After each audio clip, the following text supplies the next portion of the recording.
అందరికీ నమస్కారం. వరికూటి అశోక్ బాబు గారిని మా నాయకుడిని అరెస్ట్ చేయటం జరిగింది. అది రైతుల కోసం పోరాటం చేస్తుంటే అరెస్ట్ చేయటం జరిగింది. ఈరోజు డీఎస్పీ గారు ప్రెస్ మీట్ పెట్టి మాట్లాడుతా ఉన్నారు. డీఎస్పీ గారు మేము ఒకటే అడగాలనుకుంటున్నాం. మీరు చేసిన అరెస్ట్ సక్రమంగా చేశారా? అరెస్ట్ చేసే విధానం అదేనా? రాజ్యాంగం అలానే అరెస్ట్ చేయమని ఉందా? మరి మా నాయకుడు స్టేషన్‌లో పడిపోయి ఉంటే 2 గంటలు అంబులెన్స్ పిలిపించండి, నాకు దెబ్బ తగిలింది అని చెప్పినా గానీ 2 గంటలు మీరెందుకు స్పందించలేదు? మాట్లాడుతా ఉన్నారు. స్థానిక నాయకులను పిలిచి పంపించామని చెప్తా ఉన్నారు. స్థానిక నాయకులు వరికూటి అశోక్ బాబు గారిని హాస్పిటల్‌కి తీసుకెళ్లారా అని అడుగుతా ఉన్నాం. మీరంటా ఉన్నారు మా దగ్గర స్టేషన్‌లో ఎవిడెన్స్ ఉంది అని. మా దగ్గర ఉంది.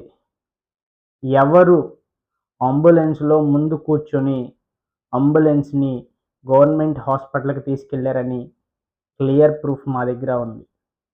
మరి రాజ్యాంగబద్ధమైన అరెస్ట్ చేశారా లేదా అని కూడా మా దగ్గర ప్రూఫ్‌లున్నాయి.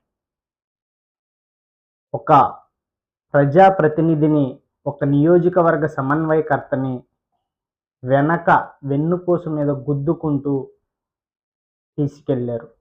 మరి చూస్తా ఉంటే ఏ విధంగా తీసుకెళ్లారో రాజ్యాంగానికి విరుద్ధంగా అరెస్ట్ అనేది చేయటం జరిగింది. మరి ఈరోజు ప్రెస్ మీట్‌లో మీరు మాట్లాడుతా ఉన్నారు. పబ్లిసిటీ పిచ్చి అని చెప్పేసి మాట్లాడుతా ఉన్నారు. మా నాయకుడు 3 రోజుల నుంచి పచ్చి మంచినీళ్ళు కూడా ముట్టనటువంటి నిరాహార దీక్ష చేస్తా ఉన్నారు. మరి మీరు ఏ విధంగా పబ్లిసిటీ అంటున్నారో అది మీ విజ్ఞతకే వదిలేస్తున్నాం. మా నాయకుడికి ఏదన్నా జరిగితే దానికి పూర్తి బాధ్యత మీ పోలీస్ డిపార్ట్మెంట్ వారిదే. సంప్రదింపులు ఎలా జరిపారు? సంప్రదింపులు జరిపింది సక్రమంగా చేశారా? మరి ఇరిగేషన్ డిపార్ట్మెంట్ సదరు డిపార్ట్మెంట్‌తో సంప్రదింపులు జరుపుతున్నారు అని చెప్పేసి మాట్లాడుతా ఉన్నారు. మరి సదరు డిపార్ట్మెంట్ వాళ్ళు 19వ తారీఖున చెప్పాం.